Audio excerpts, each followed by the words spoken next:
Bismillahirrahmanirrahim. Allahumma salli wa sallim ala sayyidina Muhammadin wa ala ali sayyidina Muhammad. Assalamualaikum warahmatullahi wabarakatuh. Nah, Nabi Yusuf alaihissalam adalah nabi yang dikenal dengan ketampanannya. Nabi yang dikenal dengan ketampanannya. Makanya ada ibu-ibu yang ngambil barokah surat Yusuf, kalau hamil baca surat Yusuf katanya biar anaknya ganteng. Ya insya Allah berkahnya dapat, tapi ganteng gak ganteng itu urusan Allah subhanahu wa ta'ala. Ya, tapi kalau anak diperdengarkan surat Yusuf, nanti anak akan mendengar ayat-ayat Allah, dapat berkah yang luar biasa, dan yang membaca otomatis kalau paham akan mendapatkan pelajaran yang luar biasa. Itu bagus untuk janinnya dan bagus untuk yang mengandung. Nabi Yusuf hidup dengan 11 bersaudara. Total anak Nabi Yakub alaihissalam ada 12. Ini harus kita pahami dulu kehidupan bersaudara dengan 12 saudara. Jadi 11 saudara plus 1. 12 anak ini hidup bersama. Ibunya berbeda. Ibunya enggak satu, jumlah anak 12. Ini bukan sesuatu yang mudah bagi seorang ayah, dan juga bukan sesuatu yang mudah bagi anak itu sendiri untuk berinteraksi dengan 11 saudaranya yang lain, yang tentunya punya sifat dan watak yang berbeda-beda. Ikhwani rahimakumullah, Nabi Yusuf alaihissalam ibunya sudah meninggal. Ya, jadi yatim. Nabi Yusuf itu yatim. Saudara kandungnya Bunyamin. Sementara yang lain ibunya masih hidup. Tapi kalau Nabi Yusuf alaihissalam, yaitu dengan Bunyamin adiknya, ibunya sudah meninggal dunia. Nah, anak yatim di tengah saudara-saudara tirinya. Anak yatim di tengah saudara-saudara tirinya. Inilah kisah yang akan kita pelajari. Dan sebelum kita masuk, kita harus paham betul bahwasannya keluarga Nabi Yakub alaihissalam adalah keluarga Anbiya.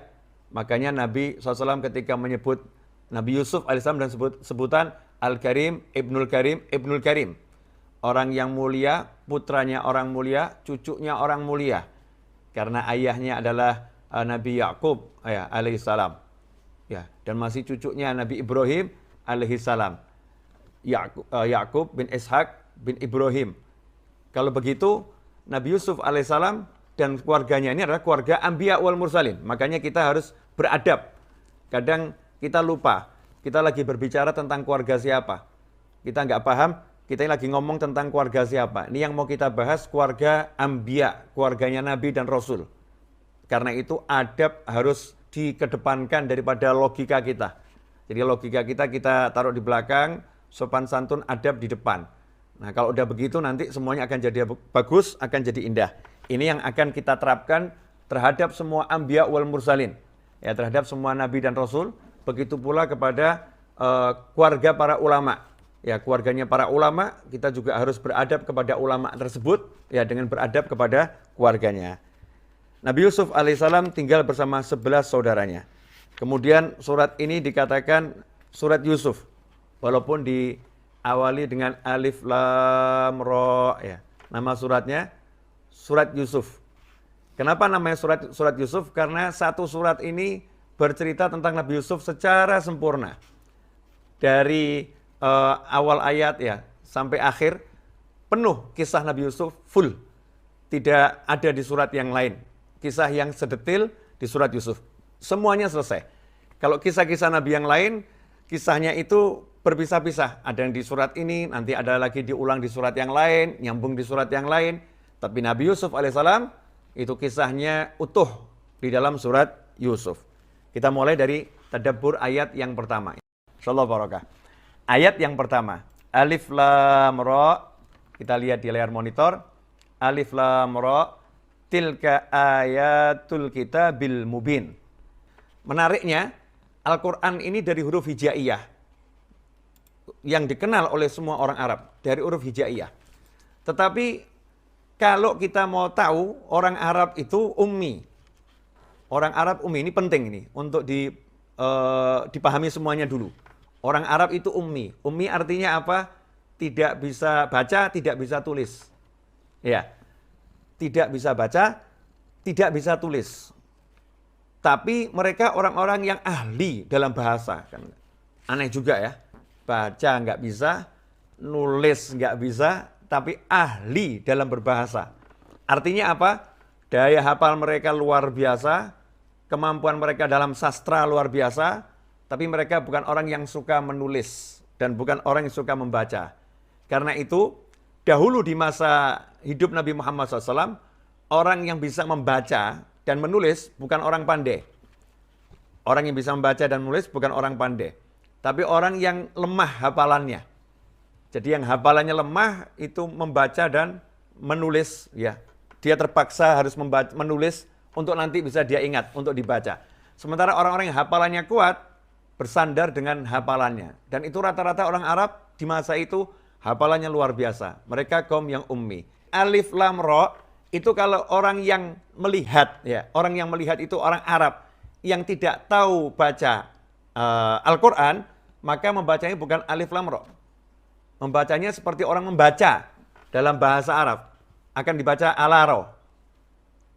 Karena dulu nggak ada fathah, nggak ada kasroh, nggak ada dhammah. Di zaman Nabi Muhammad SAW nggak ada fathah, nggak ada kasroh, nggak ada dhammah. Ya, yang ada ya huruf saja. Kemudian nggak ada titik. Entah di bawah, entah di atas, nggak ada. Kalau nun ya tetap sama garis tidur. Kalau ba ya garis tidur, nggak ada titiknya. Adanya titik, adanya dhammah, fathah, kasroh, itu adalah produk para sahabat radhiyallahu ta'ala ajma'in dan produk para tabi'in. Menariknya di sini, walaupun mereka itu tidak bisa membaca, ya tidak bisa membaca, tapi Al-Quran kok turunnya bukan alaro, tapi alif, lam, ro. Apa hikmahnya? Nah ini yang kadang kita nggak merenung. Kenapa hikmahnya apa ya? Kita misalnya baru belajar membaca, tahu ada tulisan alam nasroh sama alif lam mim. Disandingkan alif lam mim. Karena tulisannya juga sama, alif lam ketemu mim. Di surat yang lain alam nasroh, alif lam mim nasroh. Nanti kalau kita ini orang yang bisa berbahasa Arab tapi nggak tahu Al-Quran, bisa membaca tulisan Arab nggak tahu Al-Quran, kita akan membacanya yang pertama alama atau alima, yang kedua alam nasroh.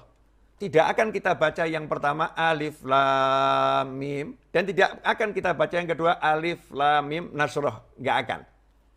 Tapi kita akan baca alima atau alama, kemudian yang kedua alam nasroh. Kenapa seperti itu? Karena kita membacanya dengan kaidah bahasa yang kita pahami. Kaidah bahasa yang kita pahami. Ternyata Al-Quran tidak mau seperti itu, Allah nggak mau seperti itu. Maka Allah tidak menyuruh Nabi Muhammad SAW membacanya alama atau alima, tetapi alif lam mim atau alif lam ra di dalam surat Yusuf. Pelajarannya apa? Catat ini, karena kita jarang mendengar yang seperti ini. Pelajarannya Al-Quran itu ya, harus dipelajari dari orang yang pernah mendengar dari Nabi Muhammad SAW. Jadi bukan dipelajari dari mushaf. Al-Quran itu tidak boleh kita bisa bahasa Arab. Ya, saya bisa bahasa Arab, saya bisa baca alif, ba, ta, saya bisa. Jadi sekarang saya mau baca Al-Quran. Kalau dia baca Al-Quran ini tanpa guru yang pernah mendengar dari Nabi Muhammad SAW, maka nanti ketika baca alif lam mim jadinya alama. Baca alif lam ra jadinya alaro. Nah ini dalil yang paling kuat, karena itu kita harus punya sanad. Ya, punya sanad dalam belajar Al-Quran. Saya udah hatamkan Al-Quran ini dari awal sampai akhir dari fulan.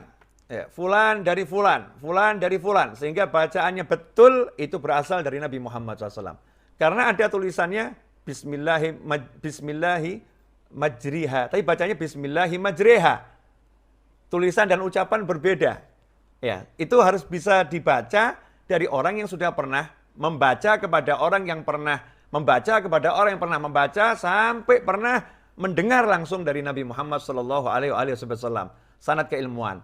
Makanya jangan sekali-kali kita mengandalkan kemampuan kita untuk berbahasa Arab, kemampuan kita untuk membaca huruf-huruf hijaiyah, kemudian kita tidak mau belajar Al-Quran dari orang lain yang sudah pernah belajar dari para guru. Karena itu ada kebiasaan yang indah di kalangan para ulama, di antara maghrib sampai isya, mereka buat halakoh tadarus Al-Quran, dan biasanya yang mimpin adalah orang yang udah punya sanad langsung ya kepada Nabi Muhammad SAW. Nanti tinggal dia menyimak, yang salah dibetulkan, yang betul seperti ini, dan seterusnya, dan seterusnya. Mari kita perbaiki Al-Quran kita. Ini hikmah yang pertama dari ayat yang pertama ya. Alif Lam Ra. Hikmahnya kita harus belajar lagi Al-Quran dari orang lain, yang pernah belajar dari guru, yang gurunya dari gurunya, dan seterusnya, dan seterusnya. Dan itulah yang dilakukan Nabi Muhammad SAW.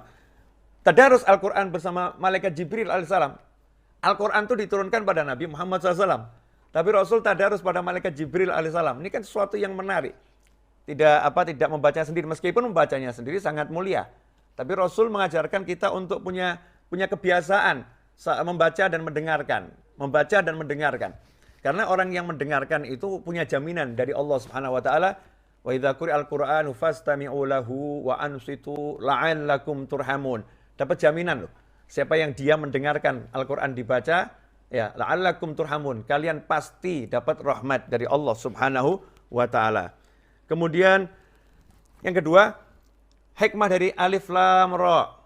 Ya, mudah-mudahan berkah, ini 1 jam saya bisa kupas 18 ayat bersama-sama antum semua insyaallah. Alif Lam Ra. Hikmahnya apa?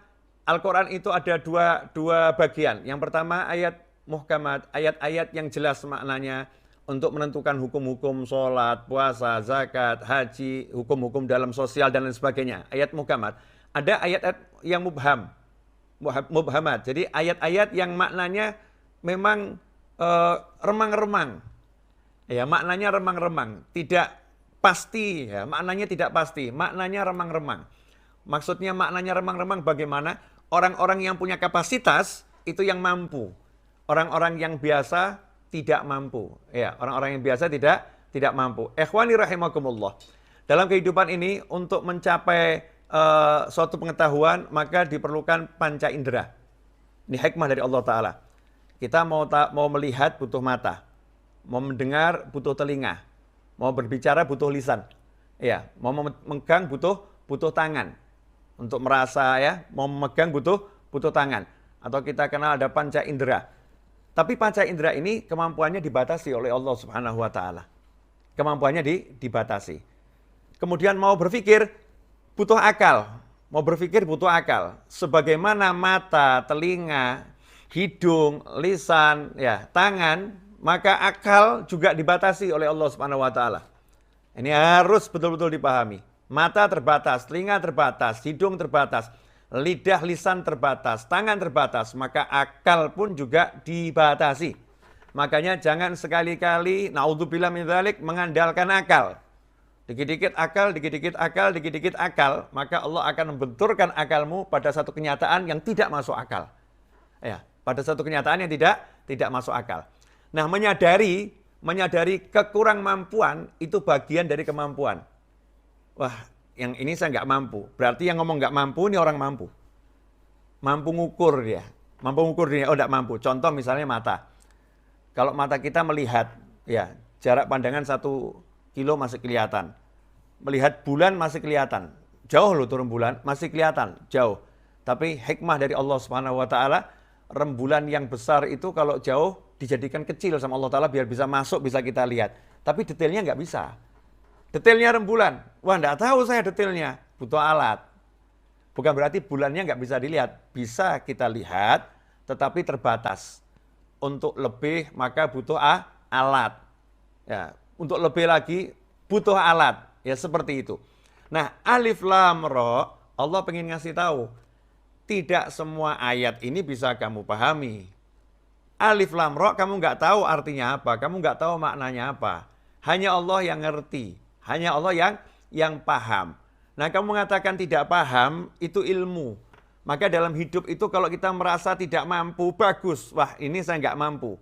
Contoh misalnya guru menyuruh anak-anak untuk belajar, guru SD. Anak-anak silakan belajar. Besok ulangan matematika. Besoknya gurunya datang bawa soal tertulis jelas. Soal ini untuk anak SMP, dilihat sama muridnya. Oh maaf Pak, Bu, saya nggak mampu nih. Ini soal bukan buat saya ini buat anak SMP. Ini bisa bukan dikatakan ini anak nggak mampu, ini anak bodoh, nggak bodoh. Tapi memang dia nggak mampu, dia sadar dia nggak mampu. Ini bukan bidangnya, ini bukan bagiannya. Nah itulah hikmatullah ta'ala, Allah membagi kemampuan kepada makhluk-makhluknya agar bisa bekerja sama. Yang ini dibuat lebih di bidang ini, yang ini dibuat lebih di bidang ini, yang ini dibuat lebih di badannya, kekuatannya, ini lebih di dalam penciumannya, ini lebih dalam pendengarannya. Dibuat lebih oleh Allah Subhanahu wa taala sebagian, dibuat kurang yang lain agar bisa bekerja sama. Termasuk alif lam ra, ini juga hikmahnya Al-Qur'an ini ada bagian-bagian hanya orang-orang yang rasikhunal fil ilm, yang ilmunya betul-betul mumpuni, itu dikasih pemahaman oleh Allah Subhanahu wa taala lebih dari yang lain, makanya kita disuruh belajar, ya, disuruh belajar dan mengakui ada orang-orang yang punya pemahaman lebih. Karena itu kalau kita pemahaman kita terbatas, jangan kita katakan orang lain pemahamannya seperti saya. Nggak ada orang yang lebih paham dari saya. Itu suatu yang tidak benar kalau kita terapkan dalam kehidupan.